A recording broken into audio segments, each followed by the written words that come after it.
Hey, Jeff.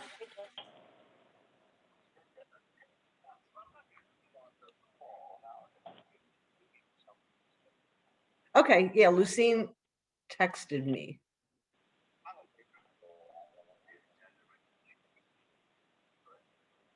I expect it to maybe be like a half hour. It's the zoning map amendment hearing. We have Alan Schuman and Dr. Pepin are connected to comment.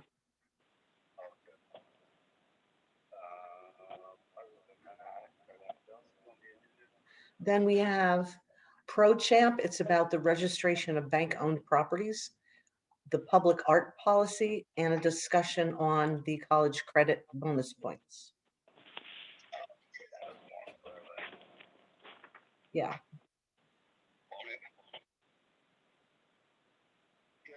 I got a couple things to do, and I got some dental work done today in my mouth. It's very long, so I figured I'd just stay out. It'll be all right. If you need me for anything, I'll get on. Okay, will do. All right, thank you. All right, bye-bye. Yeah, I might try to hear it. okay. All right.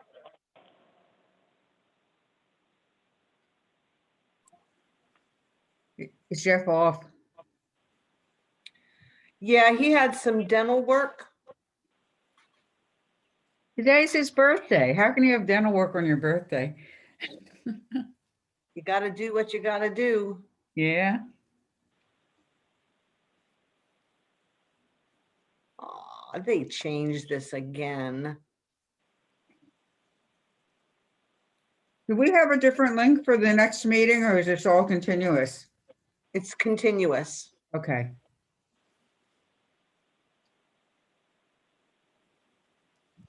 Oh. They changed the Facebook connection. Oh, it's a pain in the neck.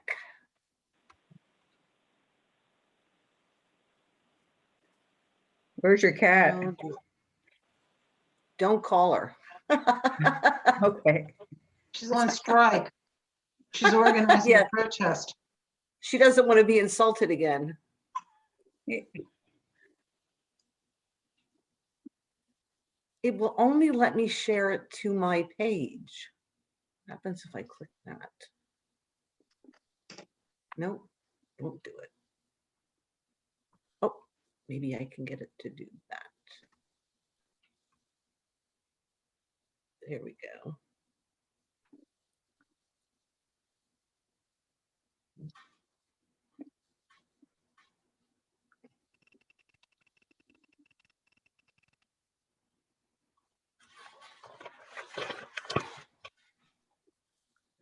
Okay. I'll get Lucine the link, okay? Okay.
Thank you, Marcia.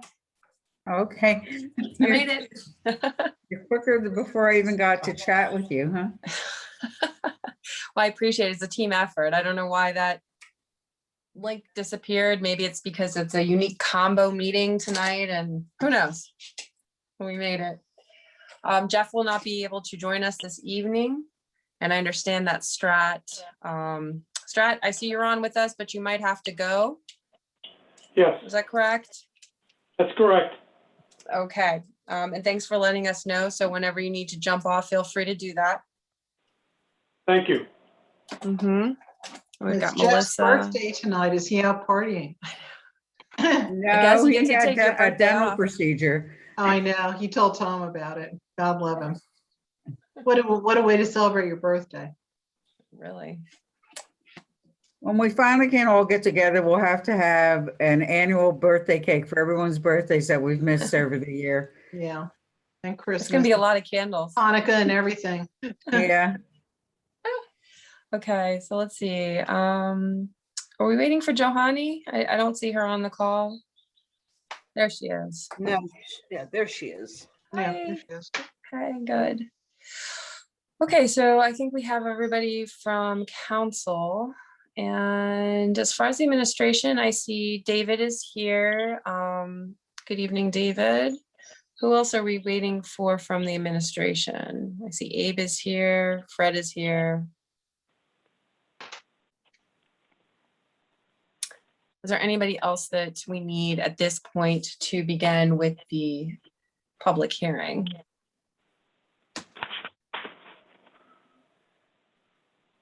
No? Okay. I'll wait until Linda comes back. I see that we are live on Facebook and we are recording. So as soon as Linda gets back, we'll get started.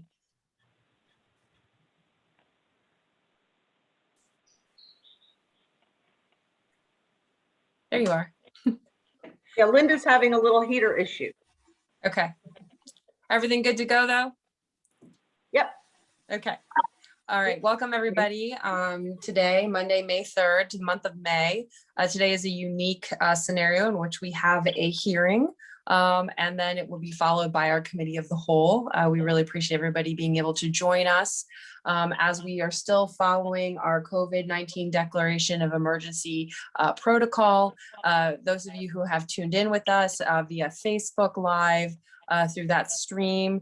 You can also follow along through our website at readingpa.gov and follow along through the agenda there as well. Tonight, as I said, we are starting with our zoning amendment public hearing. And we have two ordinances that we will be discussing. Linda, do we have anybody signed up for public comment this evening?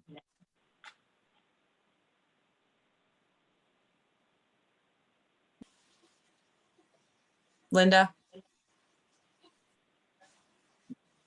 Yes, we have Alan Schuman and Dr. Pepin. Okay, so we have two individuals registered for public comment. Those individuals will have no more than 3 minutes. And what we'll do is we will start out with the testimony from the city staff. I know that Mr. Paris is joining us this evening as the planning manager. So very quickly here, before I invite Mr. Paris and the managing director to open the hearing and conduct the testimony, if you refer to the agendas, we have Ordinance A, which is amending the zoning map by moving 226 North 5th Street into the same zoning district as 230 North 5th Street. That's also known as the Medical Arts Building property, into the same commercial zoning district. As part of the project, both properties will be combined into a single parcel for commercial use or uses and residential apartments. The public hearing was scheduled for this tonight for the May 3rd Committee of the Whole. Second, Ordinance B is amending the zoning map by moving 654, 656, 658, and 660 Schuylkill Avenue into the same commercial neighborhood zoning district for a mixed-use development. As part of the project, the properties will be combined into a single parcel for a convenience store / restaurant, a barber shop, dwelling units, and a shared parking area. And again, that is on the agenda for tonight. So with that, Marcia, go ahead. Just the technical piece, Lucine, I think you Mhm. logged in under my login, so you need to change your name. Okay. I can do that Thank for you you. much. I will work on that, but I don't want to hold up everybody. We have Yeah. 45 minutes for the hearing. So I'm going to turn this over to Managing Director Abe Amoros and to the Planning Manager David Paris to begin the testimony for city staff. Good evening, gentlemen. Good evening, Counselor. It's good to be with everybody here. And I'll just, without any delay, I'll just turn it right over to Dave Paris. Thank you, everyone. Can you hear me okay before I get started? Okay, I'll keep Yeah. it short and sweet. Both of the projects that are coming in front of City Council this evening have one thing in common, which is that they involve the consolidation of 2 or more parcels into a single parcel, and that facilitates the ease of parking access and other benefits across the entire property that's being developed in both cases. They are very different projects, and I'll the developers involved with each one are available to speak to the details of the project. But the purpose of the public hearing is the amending of the zoning map to make it so that the resulting parcel will have the same zoning district. The way that the parcels are currently configured, they're in 2 different districts. If I may, I'm going to share my screen just so you can see that on the map. And I'll start with the medical arts building. Let's see if I have the right one up here. I think I went to the wrong one. Okay, I'm sorry, give me one moment. Okay, what you see on your screen right now is in orange is the commercial core zoning district with North 5th Street running north-south down the middle. The kind of tan color is the commercial residential zoning district, which is adjacent to the CC or commercial core. And the CR is a transition zoning district that allows for residential and commercial uses, whereas the commercial core corresponds largely with the downtown core area. The parcel that's shown in red with the arrow pointing to it is the parcel on which currently the medical arts building sits. That's at 230 North 5th Street. And due to the proposal to construct a building next to the medical arts building that will be part of the overall project, these 2 parcels, the one that you see in red and then the parcel immediately to the south, are going to be consolidated into a single lot. And to facilitate administration for zoning purposes, it was recommended that these be consolidated as well to have the same zoning district. So that's the purpose of this discussion, is to that requires City Council approval and this public hearing to allow for this parcel that's currently shown in red to be changed from the CR district to the CC district. I gave a little bit of general information about both together, but I think at this point it might be beneficial if there's any questions about the specific site to pause here, and then we can move on to the other site as well. Okay, does anybody have any questions for David about the specific site that we see on our screens right now? Johanny, go ahead. Hi, David. Thank you. Is that parcel what is currently the parking lot? Yeah. No, the parking lot parcel is actually already in the commercial core. So it's this one, if you can see my cursor, I'm sort of circling around it, that's still in the orange. It's the northernmost orange parcel on this map. The red parcel, the one that's to be changed, is where the actual medical arts building is currently is located. Got it. And then the intended use is for commercial and residential? That's correct. Yeah, it's a mix of commercial uses on the lower floor and residential apartments on the upper floors. So one switch to commercial core, won't that affect the residential component of it? The commercial core district actually does allow for residential uses as well. One of the differences between the commercial core and the commercial residential is actually that it allows for high-rise residential as well. But one of their key requirements in the commercial core for any residential uses is that there be a ground floor commercial use. So it encourages that mix of uses so that you have for your pedestrian walk up customers, you're still going to have commercial uses on the ground floor. Then last question, will this impact or affect the historic district? This project is located in the Callow Hill Historic District, and I spoke with the Historic Preservation Officer today just to kind of confirm the status of that. This is a project that will require the approval of the Historic Architectural Review Board, or HARB. The applicant, the developer, has been in contact with the Historic Preservation Office. They've had some informal one-stop meetings already to discuss the project overall. And I believe, and Mr. Schuman can speak to this, but that this project is involved with historic tax credits, which would involve the Secretary of the Interior standards for the architectural design that the Historic Architectural Review Board would also be applying.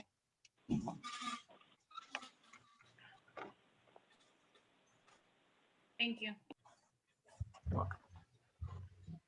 Okay, counselors, any other questions for what we're looking at right now? Okay, Donna, go ahead.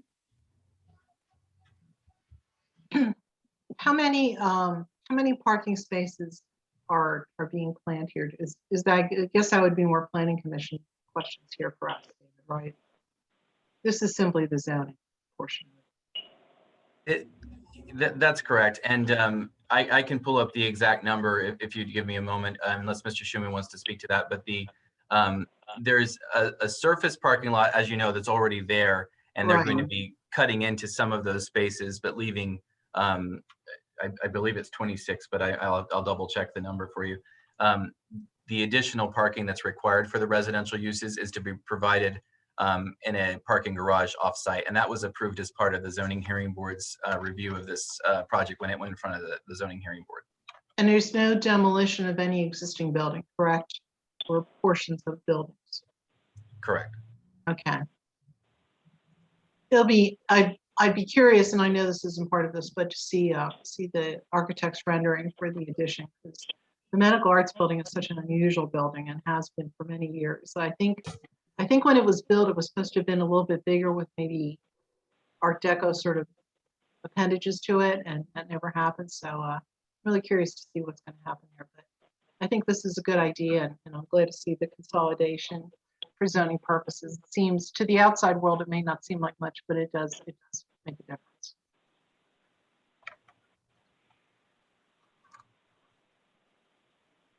Sorry, I see Marcia has a question, but David, I noticed you changed the display. Marcia, do you need us to go back before you answer your question? No, I'd like to see the display and then I'll follow up with, it's actually a comment. Okay, are you able to see the renderings that are up Yeah. on screen now? Okay. And that is to the side or to the rear? It's to the side, correct? Yeah, this is showing you both actually. The rear elevation is on the left that shows the existing building, which of course is the high rise, and then Right. the proposed addition immediately to the right, and then the front elevation is just to the right side of the screen.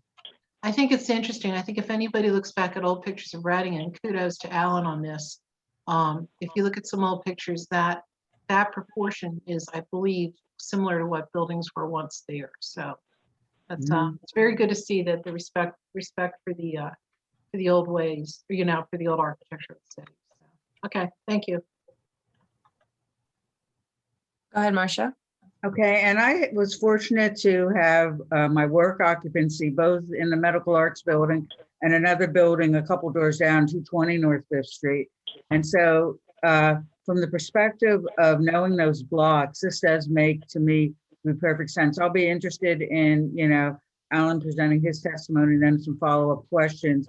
But as Donna stated, that really does complement what the block needs to look like. It's interesting because the Medical Arts Building is an anomaly in that block as far as being high-rise, almost like a skyscraper for Reading, but it has all those extraordinary Art Deco touches to it.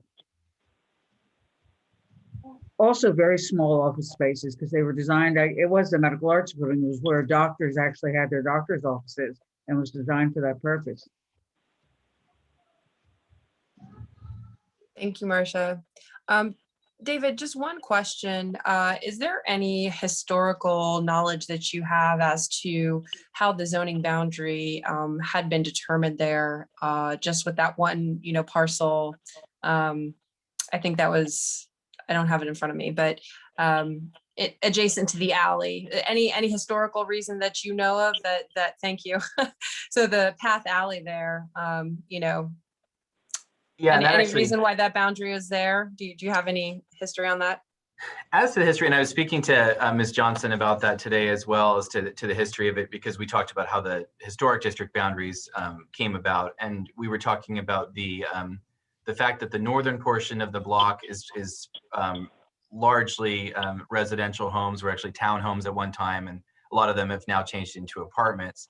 But as far as more forward moving, one of the things that we discussed with the Planning Commission was the location of a zoning line should correspond with some with streets or natural features. And here we have an existing alley, the Cowpath Alley, could serve as an Right. appropriate boundary as well. So why the line is exactly where it is right now, that I don't know. But as far as the general idea, I think was again with that transition to more townhome Right. type buildings. Thank you. Yeah, it seems peculiar, but I agree that there's a promise in what's being proposed. So at this point, David, would you like to proceed? Yes, the only, I would just going to respond to the parking question that had come up, and there was 27 spaces proposed on the lot to the south and 9 spaces existing on the medical arts lot. So that's just an answer to that question. You'd like me to move on to the Schuylkill Avenue? Yes, thanks for answering the question. If there are no other, I don't see any other questions or comments from counselors. And Strat and Melissa, I don't know if, No, I'm very familiar with the area. okay, very good. The second location is at the corner. This is at Schuylkill Avenue. The address is 660 Schuylkill Avenue, and this project includes 4 parcels. The parcel that is that's already in the commercial neighborhood district is the known as the Fifth Ward Democratic Club. That building was part of a zoning appeal as well in 2018. The zoning hearing board approved a redevelopment project to turn this into a neighborhood oriented retail store. The original proposal was to be a restaurant and market, and I think there's been some slight changes to that project overall, but the general idea is that this is going to be a mixed use property with a mix of residential and commercial uses. Most of that is already present. There is a barber shop already located on the property. There's a single family home, and then there are residential apartments above at 660. Part of the zoning hearing board's conditions of their approval to facilitate shared parking between the different uses on this site was that they be combined into a single lot, which requires the approval of the Planning Commission. And again, to facilitate better administration of these parcels, the Planning Commission recommends that these be consolidated with the extension of the same zoning district to apply to all 4 of the parcels. So the CN district, or commercial neighborhood, which is shown here in kind of a light orange color, would extend to include these 3 parcels that are shown here in red, so that they would change from the R3 designation to the CN, or commercial neighborhood designation. One thing that I wanted to note about that change is that the R3 district does not allow for the commercial uses that are present, so they are existing currently as a non-conforming use, which were approved or ratified by the zoning hearing board's decision in 2018. And so this actually eliminates a non-conforming use by bringing them into conformity, so that they are, or rather so that the zoning district that they are in is one in which those uses are allowed.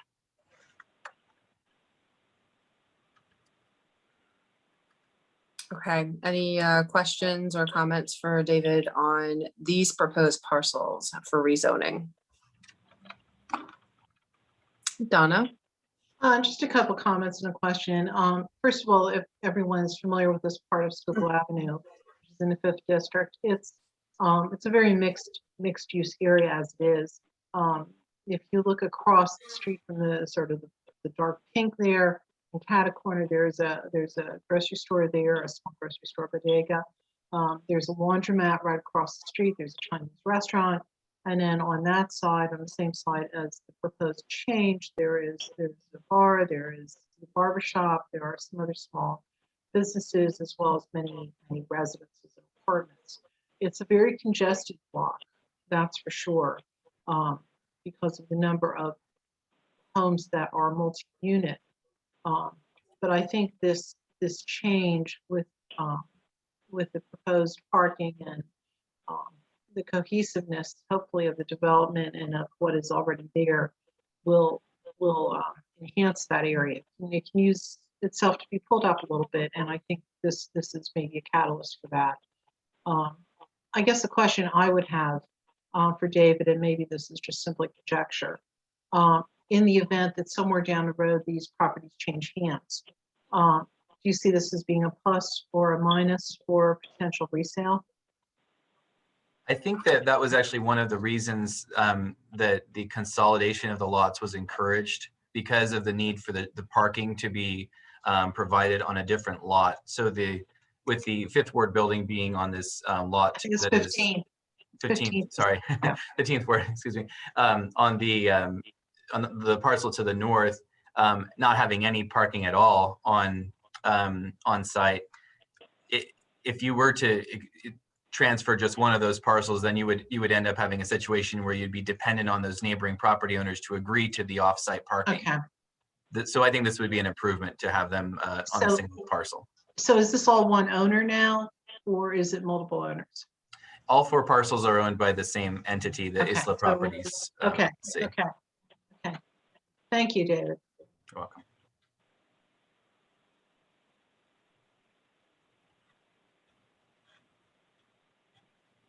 Any other questions or comments regarding these parcels?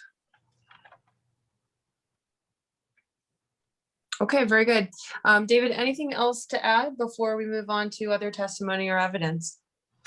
The only other comment that I have is that we have resolutions that were enacted by the Planning Commission in favor of both of these changes. Good, it's important, thank you. Okay, at this time, we can take other testimony or evidence. We do have individuals registered for public comment. Prior to that, if there's anybody on council or administration who would like to provide any testimony or evidence, you can at this time. All right, then we're going to move on to public comments. I know that we have 2 individuals who are registered. Each individual will have no more than 3 minutes per speaker. Typically, Donna reads the protocol for the public speaking, but I don't see that on the agenda. So unless somebody has that handy during the hearing session, I believe that both individuals who are speaking tonight are familiar with our policies. We have the solicitor on the call just in case. Fred, if you need to come in and remind everybody the rules, please feel free to do that. Linda, why don't you go ahead and introduce our speakers? Mr. Schuman was the first to register. Do they need to be sworn in, Linda? Under hearing? We've not done that in the past, no. Okay, just checking. Thank Okay. Mr. Schuman, can you hear us? I can hear you. Can you hear me? I can hear you, Alan. Yes. Thanks for Excellent. joining us. Go ahead. You have 3 minutes this evening. Thank you. Thank you, council members, for giving me this opportunity to speak regarding the hopefully revitalization of the Medical Arts Building. I have a list of comments I want to go through here very quickly. They're going to be very brief and to the point. First of all, we're talking about the Medical Arts Building, which is the 12-story Art Deco building at 230 North 5th Street and the parking lot adjacent to it. That building has been mostly vacant for the last 50 years. And this is finally a chance to revitalize that building and hopefully renovate it for the next 100 years. The next point is that everything we're talking about now is a permitted use. The parking, the renovations to the building, to the residential, the commercial, those are all permitted. What we're doing here is just following through with the zoning and planning request to combine it into one parcel. But even individually, everything we're talking about is an approved use for that project.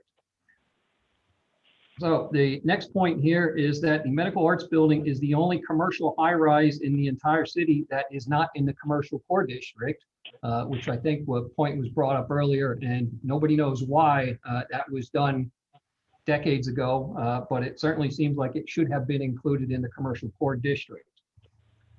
The next point I have is that I believe it was Councilwoman Reed who mentioned that the original massing on that block included some 3-story buildings.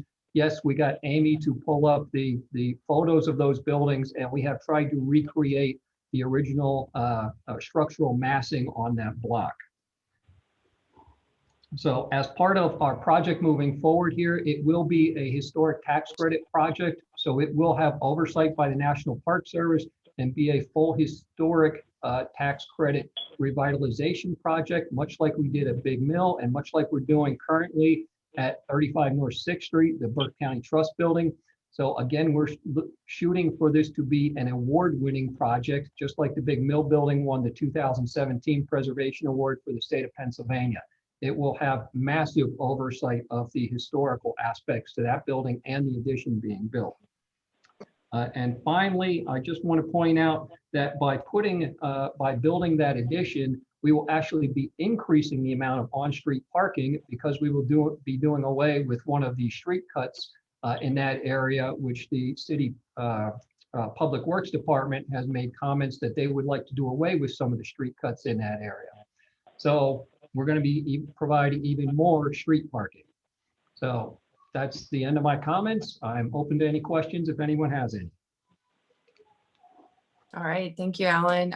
Actually looks like Councilor Cepeda Freitas has a question. Go ahead, Johanny.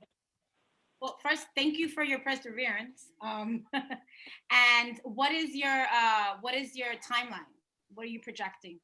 Well, we're hoping to have all our approvals for this project by the end of 2021, and this is planning on being my 2022 project with completion hopefully by the end of 2022.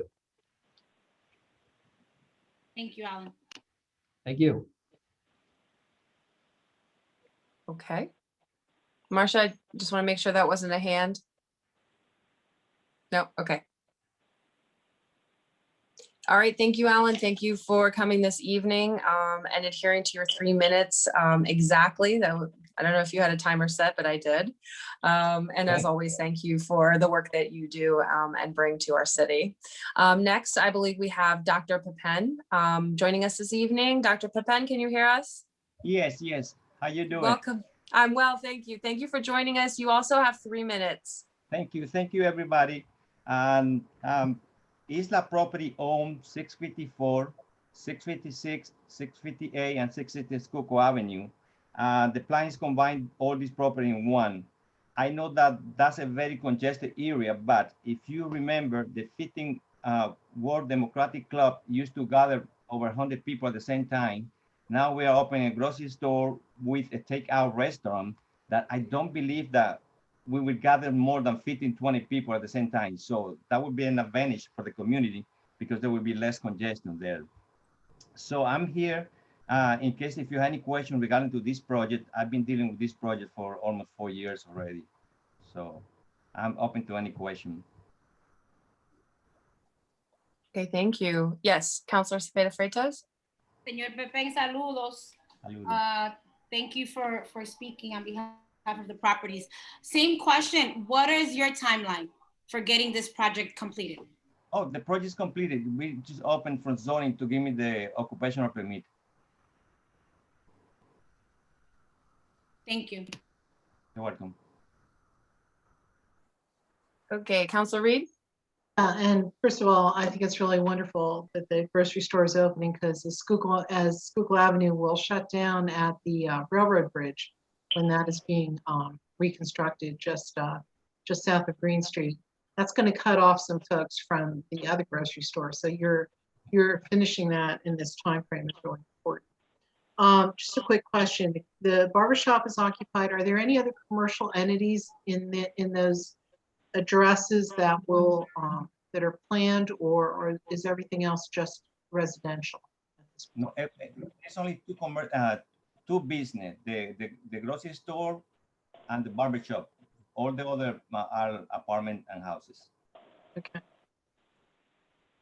Okay, so you're not looking at any redevelopment or revamping of any of those other properties? No, I am not. Okay, thank you.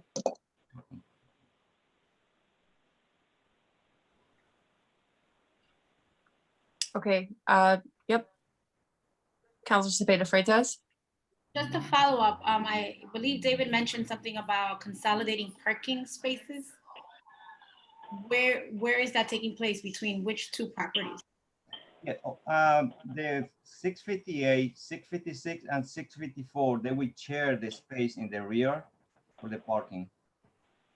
Okay, thank you. Thank you for clarifying. Welcome.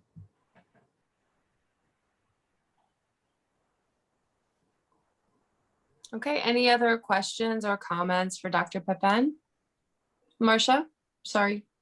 Yeah, it's okay.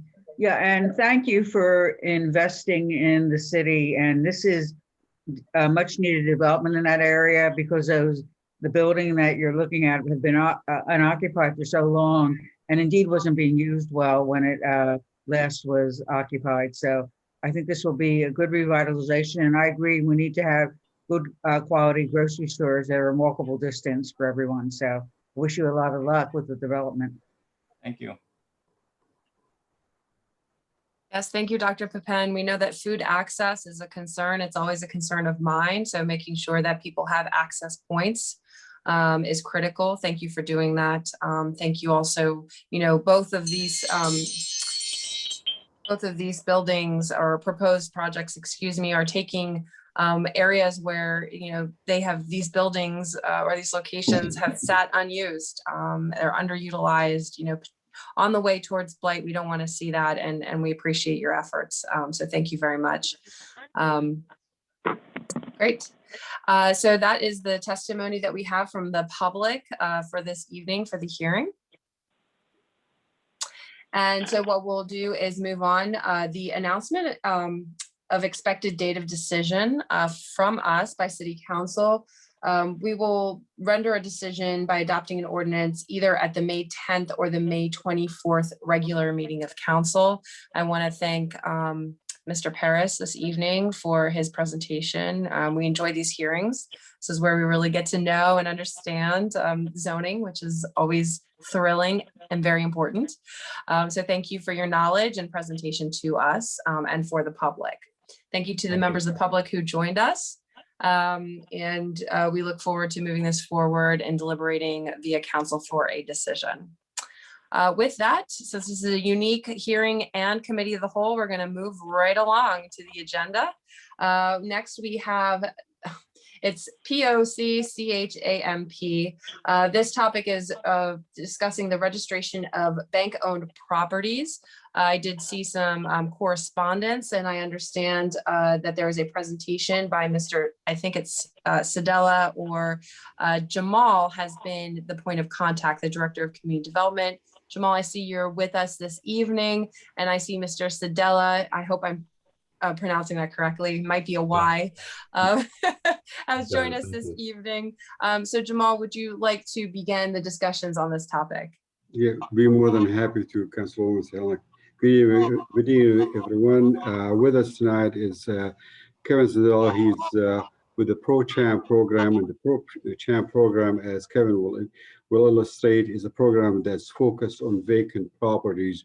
We would like you to listen to this presentation because it pertains to a very important date in our life, and that is coming up very soon in June 30th, where the moratorium will be lifted for foreclosures. And such, in anticipation of any changes like that, we would like to have somebody like Pro-Champ that can help us with managing the program, and that's a very important component to the quality of life. So I'll give it to you, Kevin. Thank you very much for joining us, and we'll be more than happy to take any questions after Kevin's presentation. Thank you.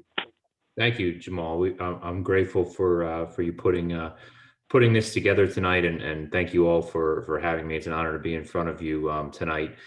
So my name is Kevin Seidella. I work for a company called ProChamps. We've been the administrator of a foreclosure registry program for the city of Reading since 2014. So we're very proud of the work we've done for the city of Reading. We're a very unique vendor to a city in that our program comes at no expense to the community. We've literally probably don't have any vendors like that we've sent. We've never sent you a bill. As a matter of fact, we've only sent the city of Reading checks. So it's free. It's revenue enhancing, but most importantly, it puts the city in touch through a database that we build and maintain in direct contact with responsible parties at these bank-owned properties. So when the grass gets 2 feet tall and the windows are busted out and your staff doesn't know who to contact, our database puts them in contact with someone from the bank who registered the property when it went into foreclosure. Our job is to maintain the database. We kind of shake the trees and get these properties registered. We register them almost daily in the city of Reading. And since 2014, we've registered almost 4,000 properties, 4,000 foreclosures within the city of Reading, and returned $392,000 to be exact back to the city's coffers. So it's a really unique program, and we're very proud of it. But we have some issues in Reading. We've been out of contract since August. We want to get that resolved first and foremost, but we also kind of want to take this opportunity to get Reading, as Jamal mentioned, before the moratorium is lifted. And we don't know that it'll be lifted in June or not. It might get extended. I could see that happening, but it's coming eventually. There will be more foreclosures, and you're going to want to know who's supposed to be maintaining these properties while they sit in foreclosure. So we have about 350 communities around the country that are doing it. About 60 of them are located in the state of Pennsylvania. Most of our 60 in Pennsylvania are registering these properties on a semi-annual basis. Reading right now only registers them on an annual basis. And we've had this problem in Reading. We've had this problem in a lot of communities in Pennsylvania in particular, and New Jersey as well, where someone from the staff will go in and try to use the database to resolve a code enforcement issue out of foreclosed property. We'll register the property in January. Staff doesn't go in, and I'm creating a hypothetical here, but it applies. Staff won't go into the database until they get a complaint to try to communicate with someone, a responsible party at the property. And let's say that happens in October, 10 months after we register it. What a lot of people don't realize is that these properties are treated by banking institutions a lot like a little kid would treat baseball cards. They're swapped back and forth. Thousands change hands across multiple communities, multiple municipalities overnight. And it's hard for the community to know who's supposed to be responsible, who has an obligation to maintain it at any given time. So in the 10 months since registration and complaint, we find that the property changed hands twice. And the staff comes back to us and says, this database that you put together for us, it's useless. We can't use it. And it's right. That's an accurate comment at that point. But we follow your ordinance, and your ordinance doesn't allow us to go back to it until the following January. So what a lot of communities, more than half of the communities that we're dealing with nationwide, and most of them in Pennsylvania, have done to combat that, is they've changed that one word in the ordinance from annual to semi-annual. So twice a year now, we're going back and we're registering the property. So what does this mean for Reading? It would mean better information. It would mean more revenue from the fees. And that's it. It wouldn't cost you any more. We get $100 every time we register it, regardless of if it's annual or semi-annual. But one other thing that I want to suggest to the city of Reading is most of the other communities that we're working with in Pennsylvania are charging $300 a registration. You're charging $200. So I'm suggesting you do with what Harrisburg, York, Scranton, Wilkes-Barre, they've all done, Lancaster, change that fee, make it a semi-annual requirement, make it a $300 fee. It's going to mean more fees collected for the city. It doesn't mean anything for us. We still just get our $100. We're not asking for more, but we are asking to continue our program. I did put together a PDF slideshow for you that I hope was distributed. I can't do that. I don't follow along with that kind of stuff. I kind of just talk as I think. I hope that's okay with everybody. And I've said a lot and I've said it fast, but I'm happy to answer questions. And again, we are so proud of the work we've done in Reading. $400,000 in 6 years back to the city at no cost to you with information and a valuable database is something that, you know, I'm proud of. We want to do more. We want to keep working with the city, but I'll pause there and just see if you have any questions. Okay, thank you, Kevin. Yeah, I was waiting for the PowerPoint, but it's really nice to just be able to watch someone and speak. And surely we're going to do the same thing with any questions or comments we might have for you. So counselors, I want to open it up to you first to be able to ask any questions or make any comments about the ProChamp recommendations that we've received for the semi-annual change to the ordinance, in addition to a potential increase in the fee. Marcia, go ahead. First of all, I want to thank you for your presentation, and it's an area that hits close to home for me because I have a property catty corner to mine. Used to be a beautiful property, has been bank owned and swapped and swapped and swapped for the last 8 years, and I'm not sure it's even inhabitable, even though the bank, whoever has it, at some point they work on it. My question is, if we do this twice a year, what advantage does that have for the city to make sure then that the banks are following through on what they need to do to be able to keep these properties from turning into blight? Because it seems like the banks are just as bad as private property owners as far as how they handle some of their properties. Well, that's a really good question.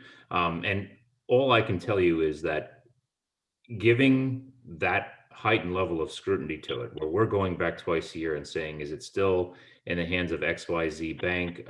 Is it still in foreclosure? Is Tom Smith still property manager? It just gives it more attention. Usually these property managers are paid by the hour. So they want to go out to the property and cut the grass, put the door back on. Granted, they're not pulling weeds in the flower beds. That's not what they do, but they do the bare minimum to keep it up to code. Like you said, someone's working at the property.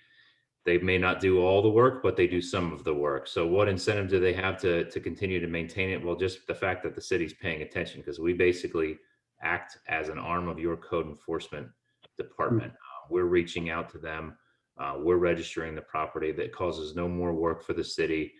In fact, what we want to do is take the burden of that registry off of your plate.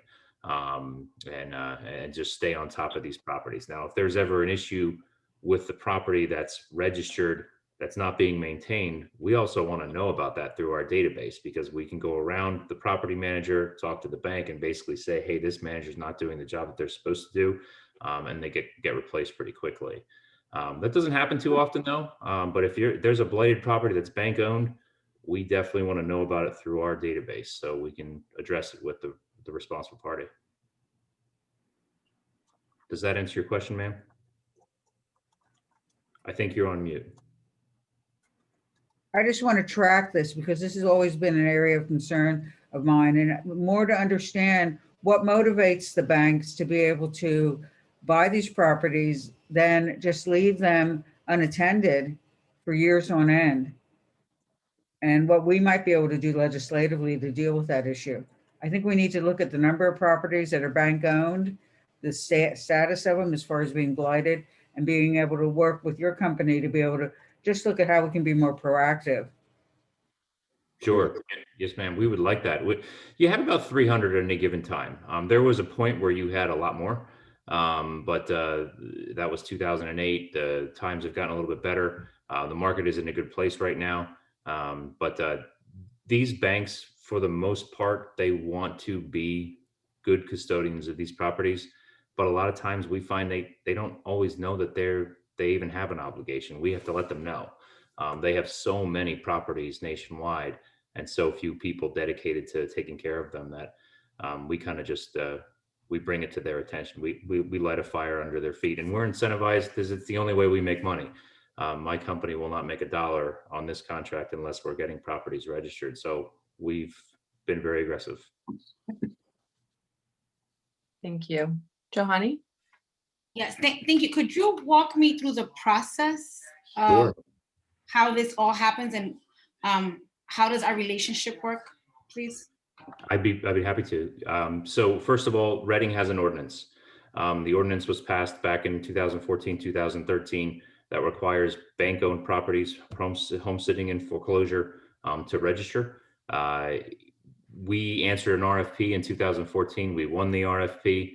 I think we're the only company that responded, but I can't say for sure. So we have a contract and an ordinance. We take the ordinance and the contract to the banks when the home goes into foreclosure. And the way that we figure out it goes into foreclosure is we watch those lists at Berks County Courthouse. As soon as that legal action is filed, that's our cue to step in and say, hey, Bank XYZ, here is the City of Reading's ordinance. Here is our contract to maintain it. Here's what you need to do to get into compliance. And it gives them the opportunity to say, well, wait a second, hold on. We actually aren't going into foreclosure with that. We're trying to work it out with the property manager. That does happen, but it's the legal action that we're watching. Once we see that, we want to get our $200, which is $100 for your city and then $100 for us as well. And then we also want to get the name of somebody you can contact when there's a problem. So the bank pays the registration fee. Yes, ma'am, that's correct. Okay. Not the resident. I want to be clear about that. It's the law is clear. The foreclosing entity, which is the bank, is required to pay this fee.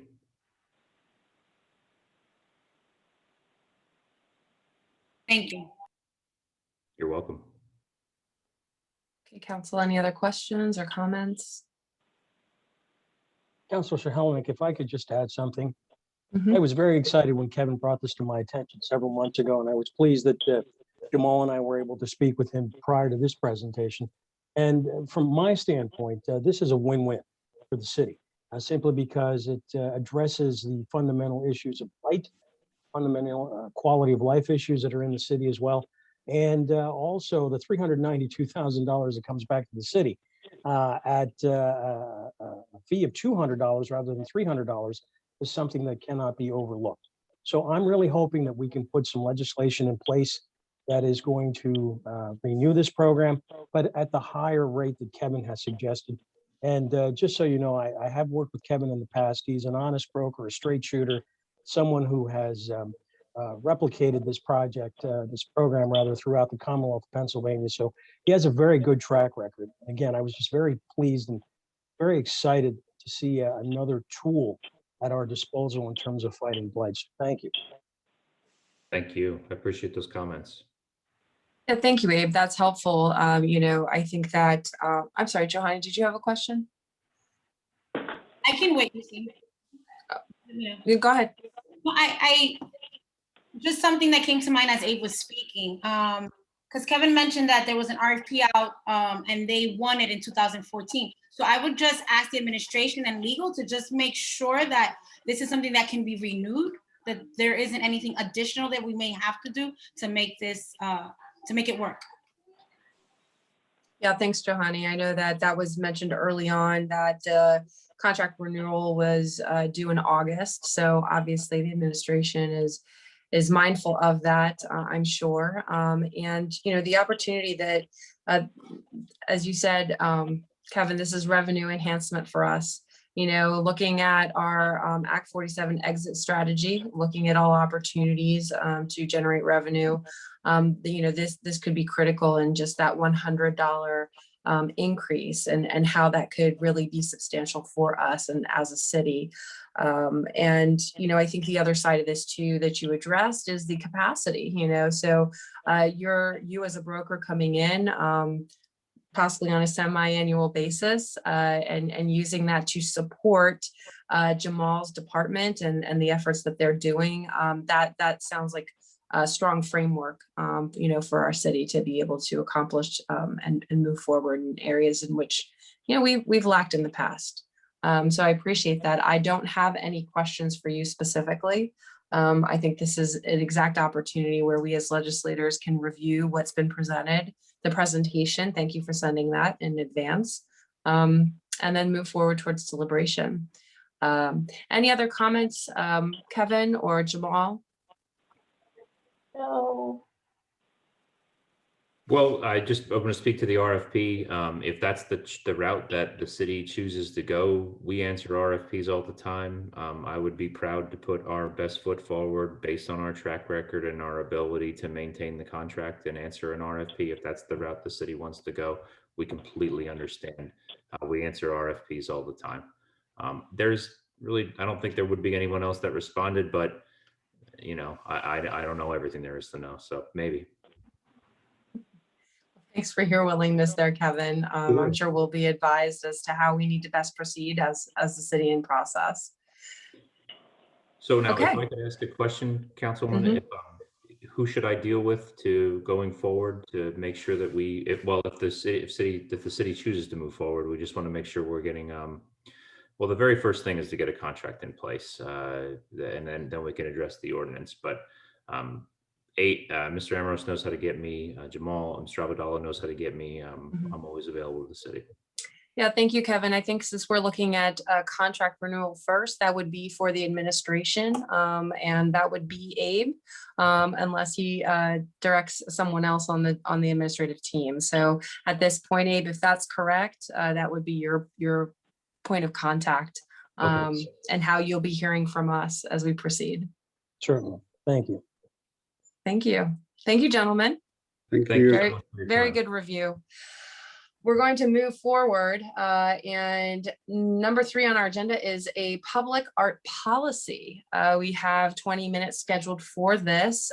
Who will be presenting on the public art policy? Donna, do you want to take the lead? I will, and I'll just give a brief background of how this came about.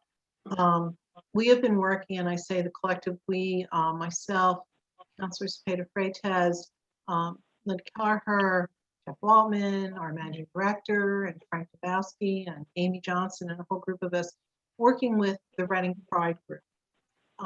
They came to me late last year, early this year, regarding the concept of rainbow crosswalks on Center Avenue, at Douglas, and at Oley Streets.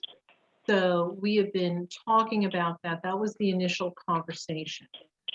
Charlie Jones and our folks, and folks from Judy Schwank's office, the Visitors Bureau, we've had so many people in our meetings. It's been really great to talk about this initial concept and then growing it. The concept of the crosswalks was somewhat problematic because Center Avenue, as many of you know, is a state road, and you have to go through PennDOT and through a lot of hoops and all that sort of thing. But it started the conversation, which was what was really good. With Linda's help, and always with Linda's help, thankfully we have Linda around. She never talks up, but she really does all the background research for us to bring these policies together. The decision was made to look at a broader policy that would encourage public art and placemaking, everything from, where appropriate, side crosswalks or street designs. You think of what we've seen in Washington, D.C., near Lafayette Park with the Black Lives Matter. We have had multiple examples from San Francisco, from Philadelphia, from Clearwater, of crosswalks, of statements for different communities of interest, from the LGBTQ community, Black Lives Matter, to a variety of communities celebrating their message, their heritage, and in a city that has so much to celebrate and so diverse. Johanny and myself and Council President Wallman, everybody, we all just felt that this had a broader view to it. So to that degree, Linda did the background research and came up with a policy that would be set with our agreement that folks who are interested in enlivening the city through public art, be it sculpture, be it painting on the roadway. And this has happened many places. If you think of part of the Performing Arts Center, many years ago there was a piano keyboard. That's still there. Hopefully that could be repainted as things occur there and events return. You think out at Albright College on 13th Street, you see the paw prints from the mascot, the lion mascot out there. But what this would do would enable folks to come to us, and the policy would be something that everyone could be agree upon, and it would be vetted, so we have nothing that would be profane or inappropriate, things like that. But would highly encourage more public art, again, on a variety of media, from murals to street art, to sidewalk art. History Center has sidewalk art. It's something that can be applied throughout the city. It's not just downtown, throughout the city. And I think as we as we go forward, as we look to celebrate our city's anniversary in 2023, as we look to other things, this would be a highlight of our diversity, of our celebration of our cultural, spiritual, ethnic backgrounds of all of us here in the city. You know, I think Johanny said it well. You know, we see banners going up, we see murals, more murals occurring, and we know that we've already had, you know, with the Roitling and Reading pretzel connection, we've had some of those murals downtown. That we have a little bit more public art throughout the city. It's all to the good, I believe. So you've all been provided with policy. Johanny, I'll turn over to you and then to Council President Waltman for any comments you guys have.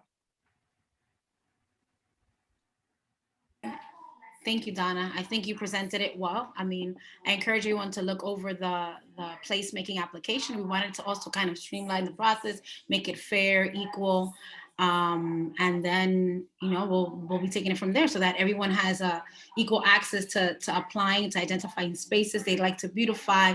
And there's like contracts or contractual agreements with the entities that want to either put up a mural or banner, crosswalk, etc.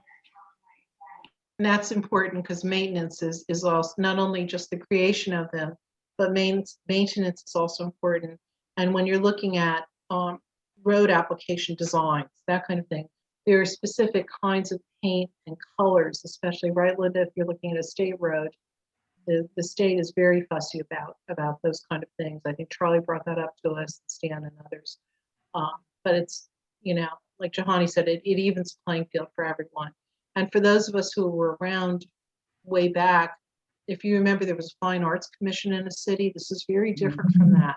The Fine Arts Commission had been attached to the Redevelopment Authority, and it required for any developer rehabbing or building to have 1% of the total cost devoted to art. And to the credit of everything, when that occurred, we have some beautiful art pieces around the city, from the Shogun at 5th and Greenwich, and the old revised apartment buildings there, to the downtown, the River Speaks, and or people call it the Noodle, the River Speaks at you know, the entrance to the Penn Street Bridge.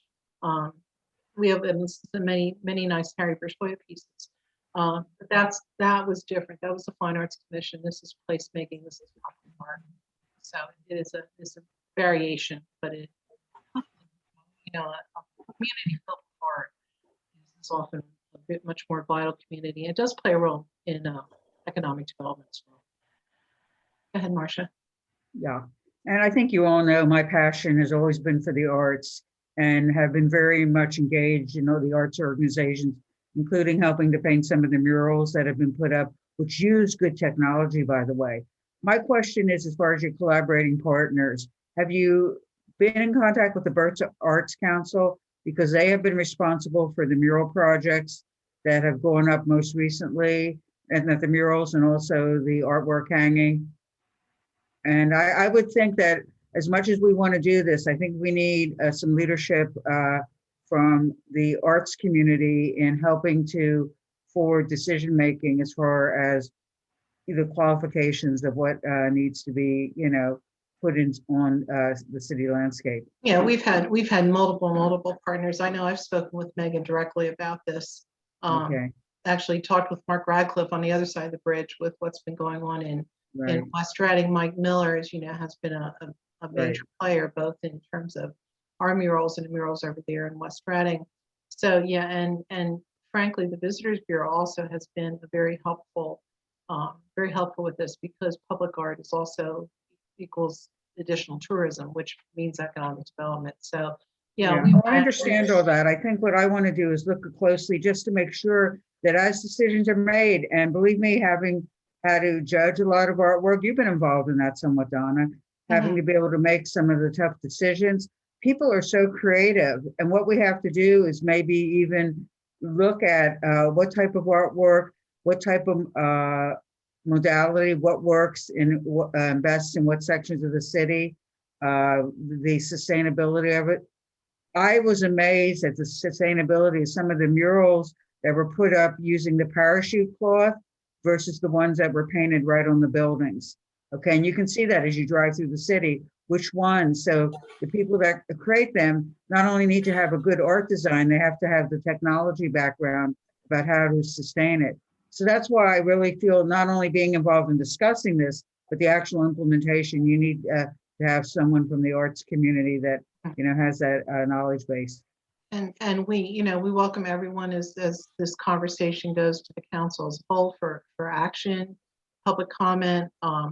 Again, this came out of, I think what's really been wonderful about this, it came out of a single request and how the community was involved in it. Center Park, where this would have happened. I know, Jahani, you're planning on a community meeting out there that will be going forward.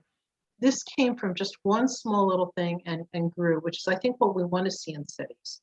We want to see this kind of sort of mushrooming of good ideas and good thoughts developing into policy, so that therefore when people go through this application process, part of it will be the maintenance and sustaining of it, so that we don't see the fading away of the mural or the fading away of what might be on the street.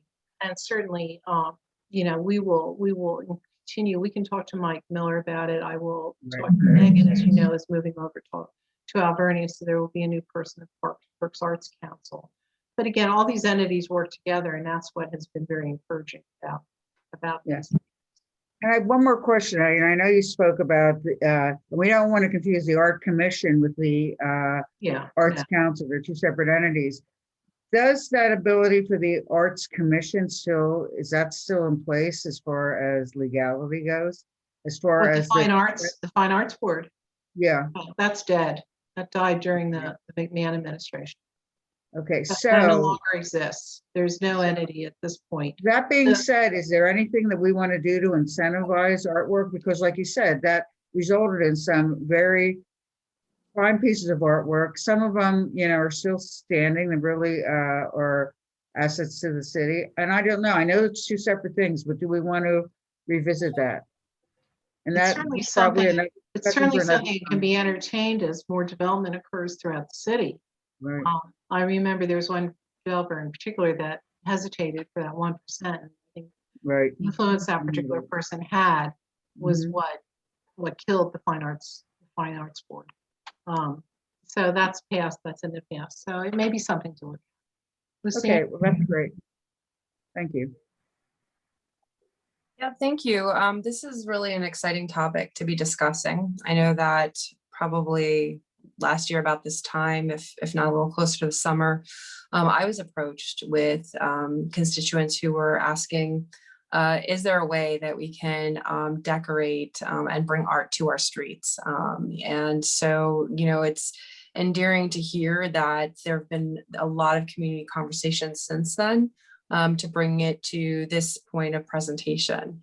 And I think that we've seen the way, art begets art and how art is really a tool. We've seen it here in our own city. Throughout the pandemic, there was an excellent display and energy behind public art to really help carry us through the pandemic with the bus stations and the fast lane displays in the window and the pretzel mural, like you said, and other murals throughout the city. And it was really exciting to see. So I think that we know it kind of works. We know that people are interested in doing it. And I believe everybody touched on some of the major concerns, which is usually when we put something there, how do we maintain it? How do we raise money? What's the contract and liability? If there's a beautiful building, mural on a building and that building is sold, what happens to that?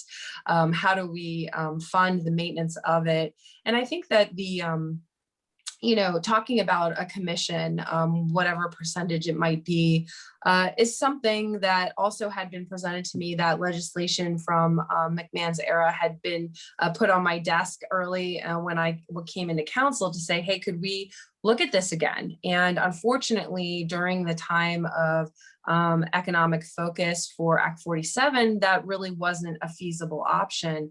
And we see recently how the community has responded to authorities in which there is some kind of assessment. And so I really do think that before we carefully consider, after we exit Act 47, the opportunity or ability to bring it to our community to contribute as a commission fee or an assessment fee or a tool, whether it's through an authority or not, we really need them to weigh in to say, community art is important to me, and I'm willing to contribute willingly instead of being told this is something that I'm going to do. And it's interesting, the variety of art that we've seen, because creative placemaking is definitely something that a lot of people are talking about. The PA Downtown Center has been focusing on how to safely create, social distancing, art and community engagement through creative placemaking, even by using things as simple as projected art, lightscapes. Exactly. And so we need to look at this in a broad concept and comprehension, like Marcia said, and you've demonstrated with key stakeholders and partners at the table, to say, what is it really that the community wants, that the community is willing to support, and to lead, right? So that our role is to create that policy and possibly the funding or fiduciary responsibility behind it. But it's really going to be the community that needs to then present these forward, bring their ideas together and say, this is what we want. I want to thank you, all of you who have been working on this specifically with, it sounds like a inter-municipal, multi-municipal project. West Reading has to compliment them on a lot of their art walks and murals and things they've been doing. I think the key to success too, to bring the dollars and the support, is to have a really strong follow-up of programming and marketing. And this is where the Visitors Bureau comes in and says, hey, have you come and done our virtual art walks? Have you toured our city following the art, scape that tells our story? It's our storytelling as a city and a community. I think if we get all those components together, what a beautifully vibrant and artistic city we're going to continue to be. So I look forward to reading through the policy that's been presented, seeing where we can go with public art. We know that art uplifts, inspires, and engages our community. That's exactly what we need to be focused on right now as we come out of this pandemic. Thank you. Thanks, Sistine. And I see Jeff left. He obviously played a role in this too. He was part of our conversations, but I would encourage everyone to look this over and to read it, and encourage others, both internal to the city and external. If you look at some of the Main Street communities close by us, if you look at Boyertown, you look at West Reading, you look at Hamburg, public art plays big roles in those particular areas, like Lucine said, the Reading Downtown Center. So the downtown's important, but also outside of the downtown are critical areas, our historic districts, our neighborhoods. There are people, if you travel in the town of Hamburg and you're at 3rd and Grand Streets, you'll see an individual who's made an incredibly interesting sculpture garden out of objects, trash you might call it, but out of objects illuminated at night. It's fascinating. And when we were doing one of the cleanups, we were in the 600 block of North Front Street.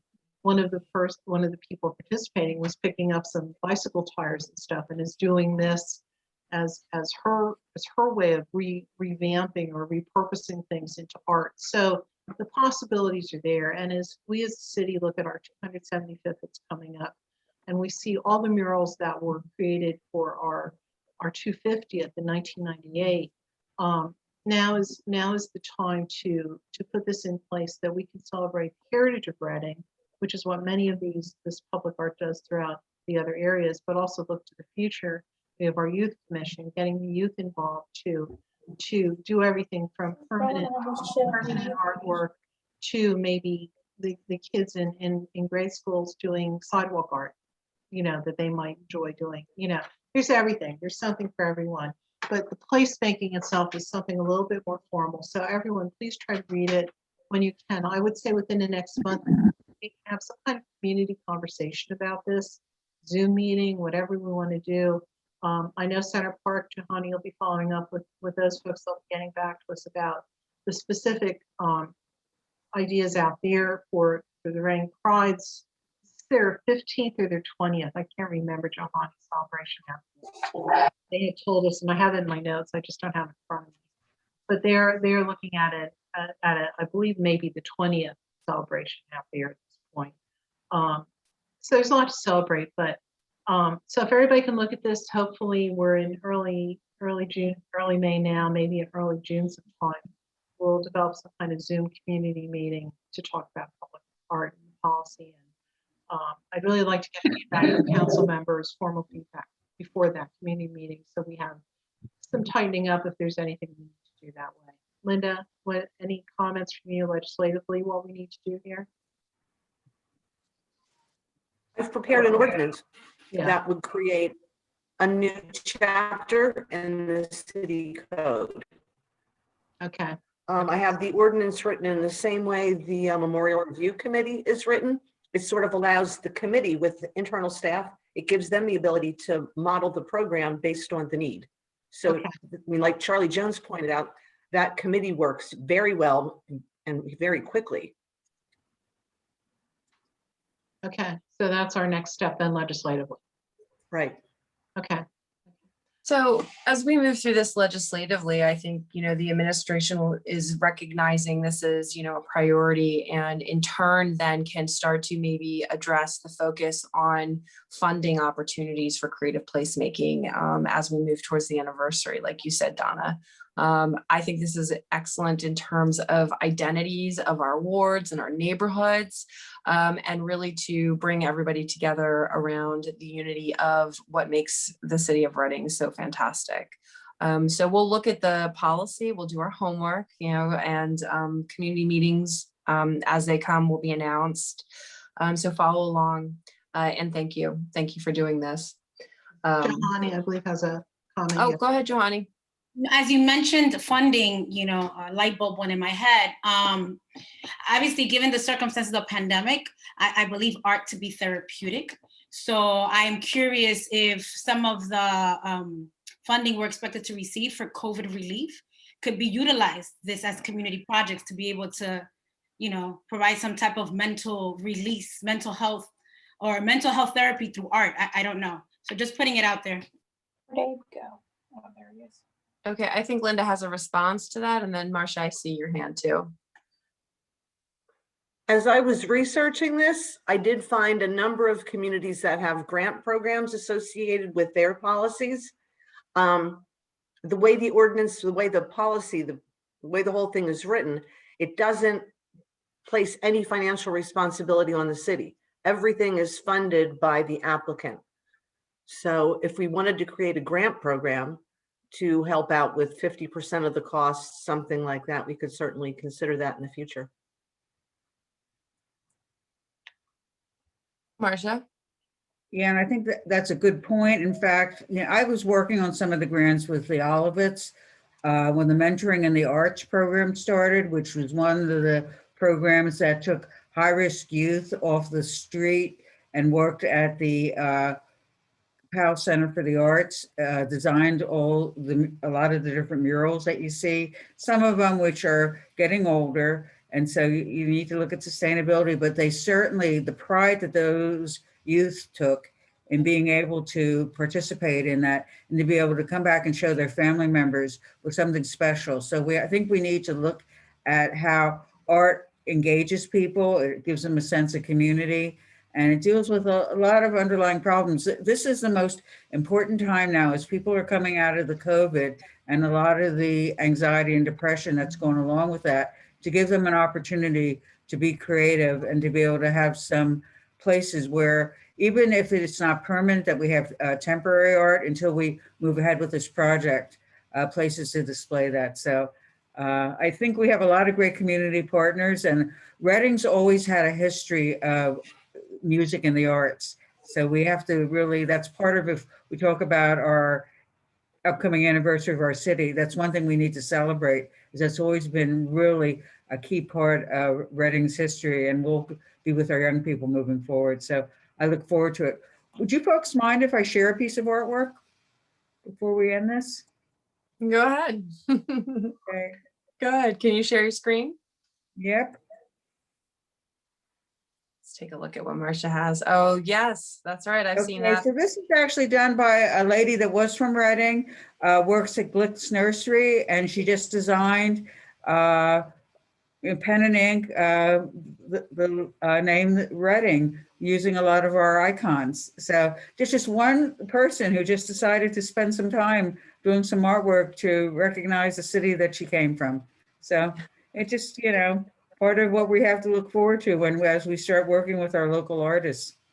I love that, Marcia. Thank you for sharing. And And we just do have, I'm sorry, we do have a new city logo too. Abe, I don't know if you know when that's going to be. yep, that's what I was going to ask. Yeah, Do we good. have anything from the administration on that Is that- contest design? That I think is in the final drafts. Is that correct, Abe? That I is know correct. It's in the Christian's final been, stages. and Meg, like there were a few of us involved in that. Dr. Sanchez, Megan Kerper, myself, Abe. So that was an interesting process to go through. Yes, we'll have something by the end of May. As a Very matter good. of fact, that we've had a lot of collaboration, and I want to thank everybody who participated in that wonderful exercise. It was quite good. Okay, and you know, I think that Jeff tuned in and then jumped off because I told him that we were going to sing happy birthday to him, and he Oh, I'm sorry. He We didn't should have wanna done that. hang on for that. I know, exactly. You know what? We can still call him and get him on the phone and he can hear us. So when you guys are We certainly ready. can. We have one last item on our agenda to this evening, and that is amending Chapter 77, the police striking college credit bonus points. That's worded a little interestingly.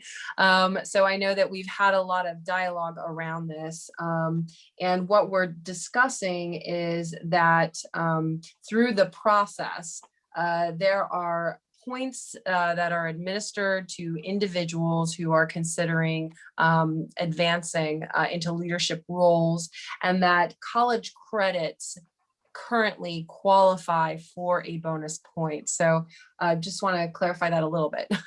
But that clarification was really critical because as this conversation has endured, there has been confusion over, you know, college credits as a requirement for applying for a job versus the evaluation process in which candidates must go through with the civil board and what that looks like. In addition, I want to thank the chief because he sent a very thorough correspondence to all of us at the end of last week.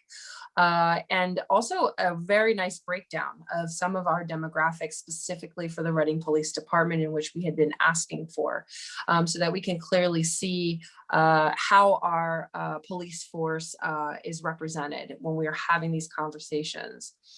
I know that it was placed on our agenda for further dialogue. I think I see Police Chief on with us this evening. So I'm going to invite the Managing Director in Chief to lead in if there's any follow-up that you'd like to present from the correspondence on Friday, and then allow council to also ask additional questions or dialogue. So Abe, I'm going to turn it over to you and Chief. Sure. Before I turn it over to the chief, I just want to reiterate that his analysis was spot on. I thought it was outstanding in terms of the research that was done. He took best business practices in surrounding municipalities. He really did his homework, did his research, and his rationale is quite good. And so before I step on his presentation, I'll just turn it over to him. But I was impressed with the caliber of research and time that went into this. Thank you, sir. Essentially, what I'm just going to do is kind of let the document speak for itself.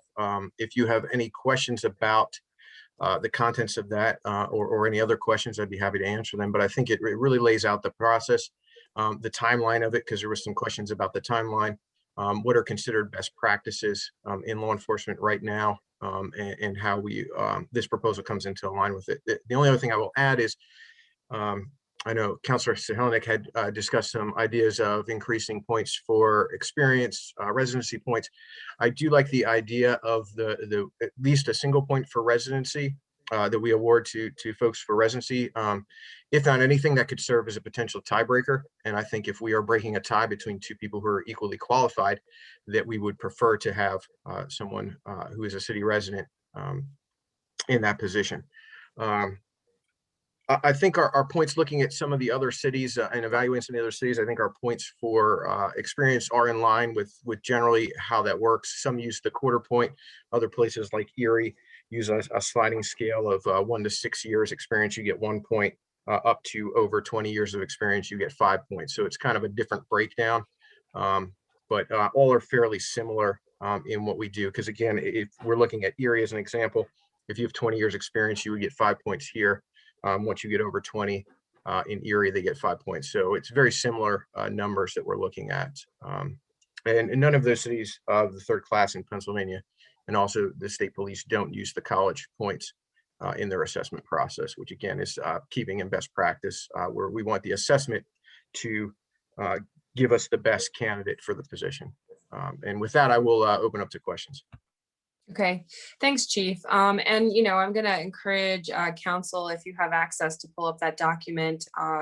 You know, I know that we have been, even just in the past year, it has opened our eyes and our minds and our hearts to how do we best work with our police force to serve and protect, and you know, how do we look at the way they engage with the citizens, and the stark differences here. If you look at the demographic report that you attached, you know, out of 163 officers, having 126 of them be white in a city in which our highest population is Latino, followed by, is it 13% Black? Don't quote me on that. You know, there's some questions, you know, that we should be looking at. And I think that's what you're looking at, Chief, is, you know, how are we best looking at reflecting and promoting and encouraging a strong force with a strong community. And so I appreciate your energies on this.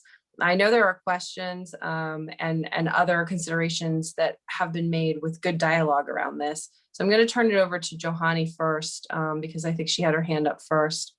Johanny, go ahead. Yep.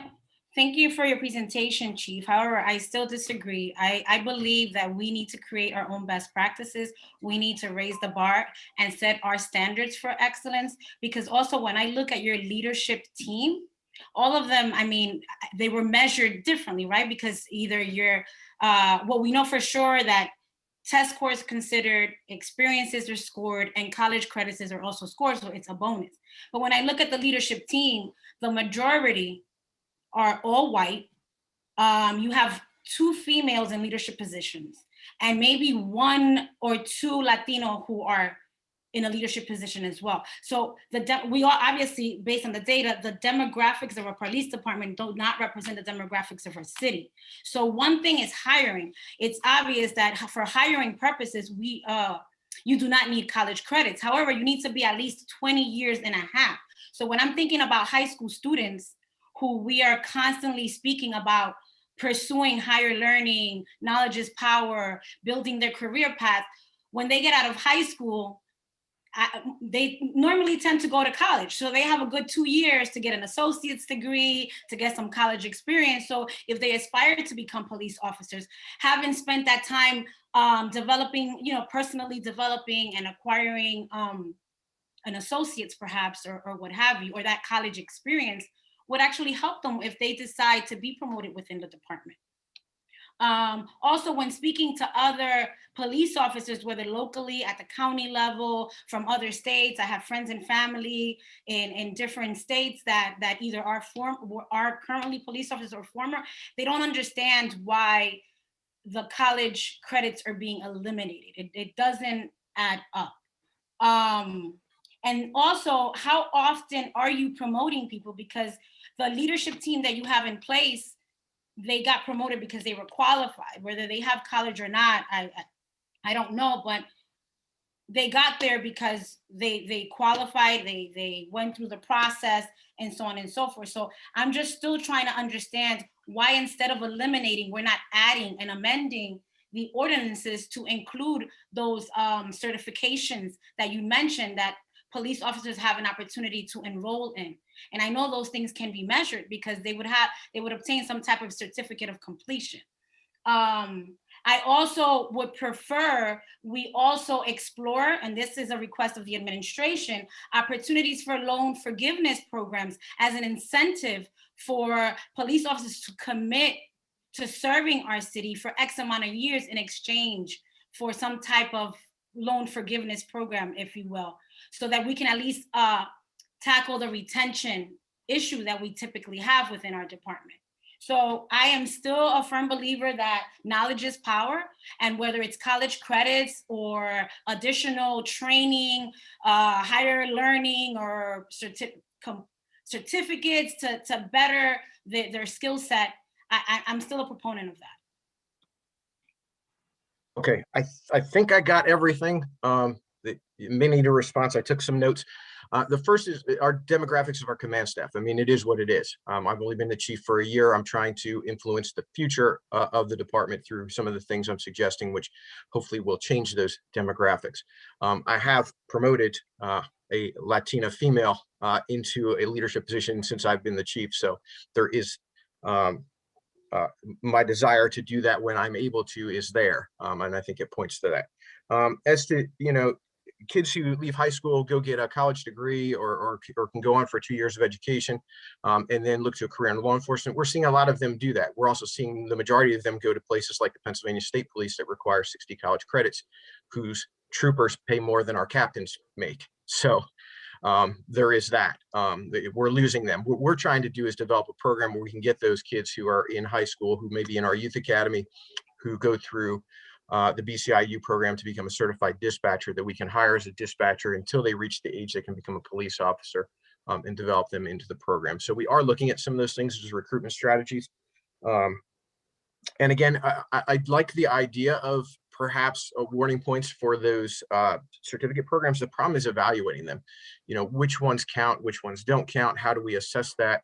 An officer goes to a program that's not on the official list and they want it to count. How does that process look? I think it's a kind of a complicated process. I think those programs are beneficial, and I think where the benefit comes in with them is that they better perform in the assessment, whether it be the testing or the oral interview, because they have that additional training, that additional background. Just like I think if someone who has a college degree in a field that would assist them is in a leadership position in the police department, that just that experience would help them in the process. So there's two sides to it. I understand where you're coming from. I appreciate the points that you make. I don't discredit them. Just based on the research I've done in my working in this agency for over 20 years, my recommendation is what it is. Thank you, Chief. Other counselors? I know we've been thinking about this and discussing this for a while. This is our opportunity to have continued public dialogue. Marcia? Okay. And I understand all different points of view, and I'm trying to balance it off of what can help reach the goal to be able to have the needed diversity at the promotion level. And one of my questions with the college credits is that's a very broad term, because for me, if you're going into a specific field, your college credits should be ones that are associated with the profession you're pursuing. And so I would like to see if college credits could remain, that we just keep them within the fields that are related and or relevant experience. And that's usually what I have found in interviewing candidates for positions, that they have the college credits, whether in the related field, related experience. And I understand what you're saying, Chief, about some of the courses. You would have to have specifically credited courses and not ones that are just courses for the sake of taking courses, because people can say, I had this credit and that credit. To have something that really clearly defines that would make it more, would motivate people to be able to pursue that as part of their career ladder, to be able to move into those positions. And I think having the youth academy in place is the starting point for that, so that there's an understanding that as you progress through the youth academy, So some of these things don't happen quickly when you're trying to make these changes, but we have set the foundation in place when we set up the youth academy. Okay. I'm hoping that we're still seeing, and I know it was hard with COVID, students enrolled in that. You talked about how you're moving them into the dispatch roles, which I think is excellent. And then be able to, at the same time, encourage them to be able to at least take college courses where they can work towards an associate degree in the criminal justice field or a related field.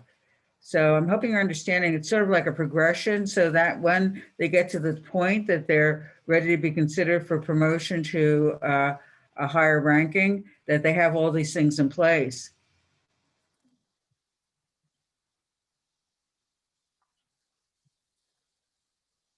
Thank you. And I think that there is some value to the educational piece, especially as it relates to criminal justice degrees. The issue that crops up is what is timely, what is best practices in law enforcement today. I can tell you that the things I learned in college 20 years ago do not apply to law enforcement today at all, not even a little bit. So I think there is that issue as well. Again, I would rather see officers go through some of these leadership programs that are on the cutting edge of best practices in law enforcement, as opposed to relying on giving them a bonus for a degree that they earned 10, 15, 20 years ago as they reach leadership ranks, or again, as the system is set up, a degree that is completely unrelated to law enforcement. Right. Okay, go ahead, Johanny. Are there promotions coming up? Is there like a tentative list that needs to be considered? Any All of openings? our lists are current as of now, which is why, as I explained in the presentation that I gave to council, or in the document, that we looked at some of the other processes that we didn't feel were fair processes within the police department as when it came to specialty assignments. First, because we knew these lists were valid, they were accurate or current, and we didn't have to act on any promotions anytime soon.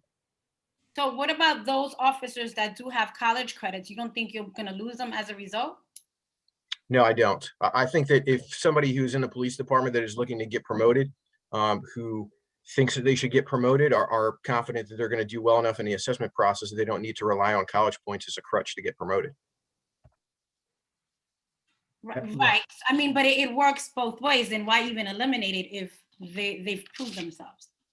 So do you know what I mean? Like you value them on Right, their because there's some who don't have those points. There's some that can't. And again, this all comes back to evening the playing field, assessing folks on their abilities to do the job that we're asking them to do. And that comes from best practices from the Penn State Justice Institute, who's done this research, from the International Chiefs of Police Association, which is the renowned law enforcement association for chiefs and policy matters as it comes to law enforcement. So we're looking at best practices. We're looking at what these folks recommend. This isn't something that just popped into my head or was a knee-jerk reaction to something. This was very well thought out, very well researched. And that's why the proposal's on the table as it is. No, and I understand your point, Chief, and I'm not trying to argue it. It's just that, I like to dig deeper into things because when I looked at demographics, it can be different, right? City to city, town to town, so things can apply differently. And when I even look at even the data that you provided in terms of who has college and who doesn't, I mean, you have a good amount of people that do have it. So I'm always curious to know, like, even those people with college, I mean, they could be elsewhere making more money, but they choose to be here in Reading. So it kind of can play both ways. That's all. And I think some of that does come into play, that there are some of our officers who just want to be here. They want to be here for to do what, no slight to the county police departments, but to do the real police work that we do here in the city, to get the experience that you do here in the city, to have the opportunities that you do here in the city, to go to criminal investigations or vice investigations or one of our specialty units, or this is just the type of work that you want to do. This is where you feel that you can make a difference. I had multiple job offers from some places that paid a heck of a lot more than the city when I took this job, and this is just where I wanted to work.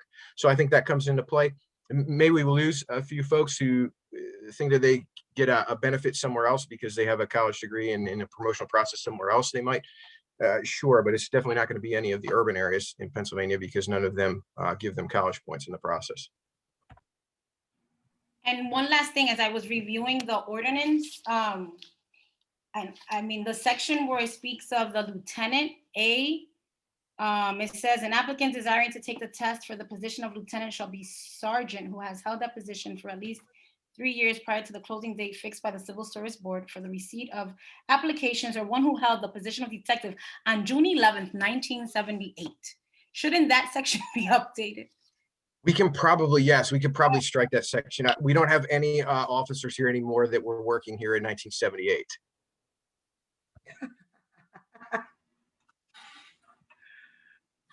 So we can look towards that edit, Giovanni. Paying attention to the details. That's critical. I try to read thoroughly and I go line by, I mean, you know, that's just.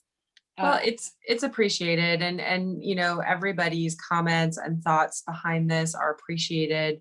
You know, we want to compare ourselves as a city in best practice to what others are doing. However, we don't want to discredit what we might be doing that you know, elevates us beyond others. I think some of this is the words around, you know, eliminating something as opposed to building more and giving more value to what has been earned. Certainly any individual that has been afforded the opportunity to advance in their education or any higher levels of education or certification, that brings merit. It brings merit to the self-worth, to the accomplishment of that individual. And regardless of what it might be in, different skill sets, critical thinking, et cetera, are learned, which I do believe are important qualities when you're looking at leadership characteristics, in addition to what you speak of, which is that experience in the force of doing the work and knowing the work. And so I think that as long as we are clear about the goals in which this has been presented and what we're working towards in the city with our police force and wanting to see this mutual outcome, we'll be able to get to the place where we support all of those efforts simultaneously. So is there more dialogue? Otherwise, Johanny, last question. No, It's not a question, it's more of a comment, you know, because given like the just what's been happening with police, right, throughout different states, you know, like I'd be more inclined to really want to offer someone a job with a social work background, right? Or someone who you know, can detect in a first encounter what someone may be, you know, if they're emotionally disturbed or do they present a threat. So I'm just saying that there's just so much value to education in different fields that would help an officer just excel.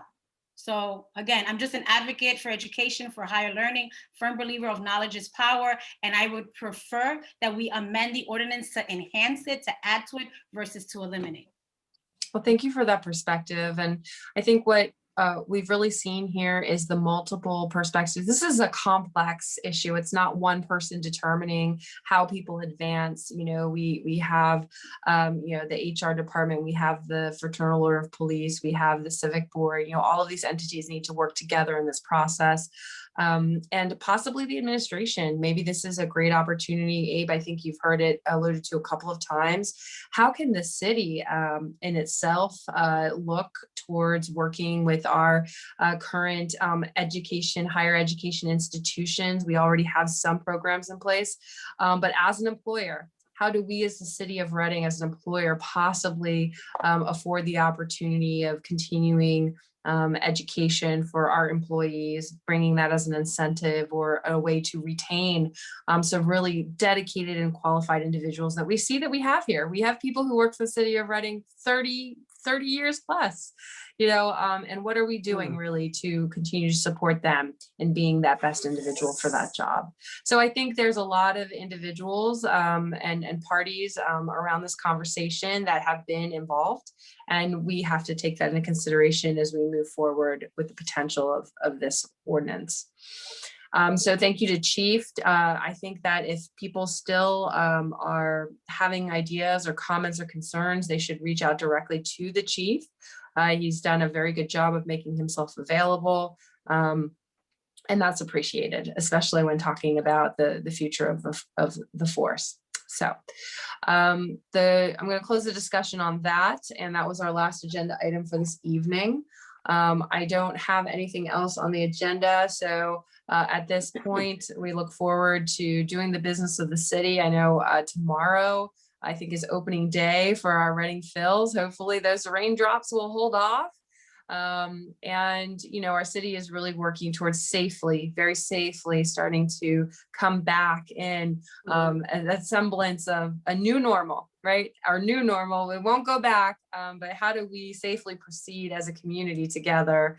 So I thank everybody for doing their part, because And that's we'll critical. have the band shell concerts this summer, Band in shell July, concerts. 4 Yeah. Fridays of July, so they're coming forward, so. Yeah. But And other a announcements. shout out to the 5th District, the great 5th District for their Phils. So I hope everybody goes tomorrow night.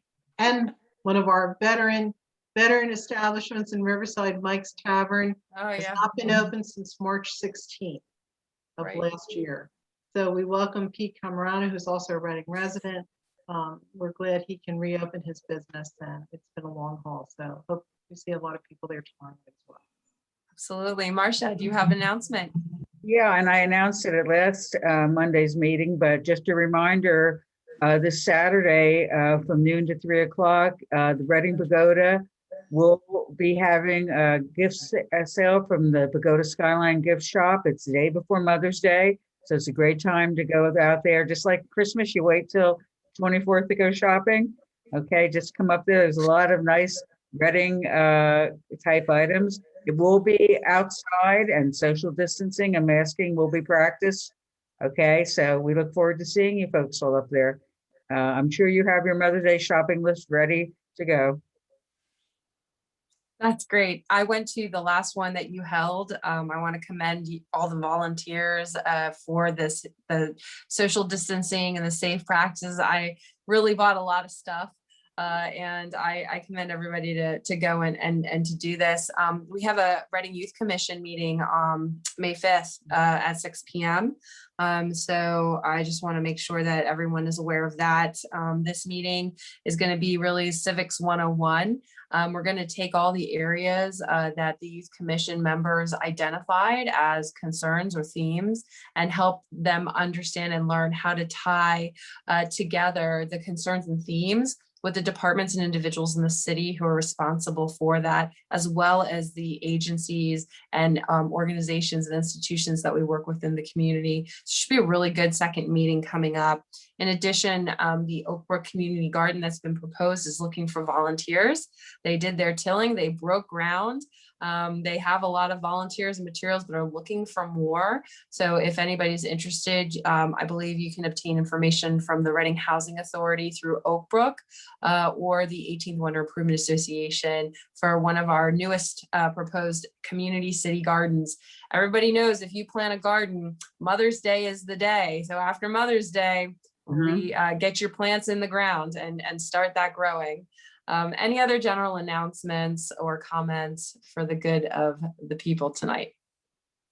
Okay, so with that, we'll call this meeting to end and we'll wish Council President a happy birthday celebration. Hopefully he's eating as much cake and ice cream as he can tolerate. Happy birthday, Jeff. Should we try to sing to him, or what do you think? Oh, I don't think he's watching. I don't think know if the public really wants to hear us singing. No, we'll do a conference they call. don't. They don't. Look at Linda. She speaks for the public. No. Right. There's gonna be an ordinance. Council can't sing. Council can't sing. That's not our job. They literally can't. I'll be All right, having everybody. a policy on that. Yeah, there might be. We can So sing thanks everybody Take for Care. tuning Okay. in. We sing. A great meeting tonight, a lot of good conversation, and we look forward to seeing you next Monday for our committee of the whole at 5, followed by our public meeting at 7. So thank you, everybody. Have a good night. Happy Mother's Day. Yeah, happy Oh, Mother's yeah. Day. Happy Mother's Day. Night. Bye.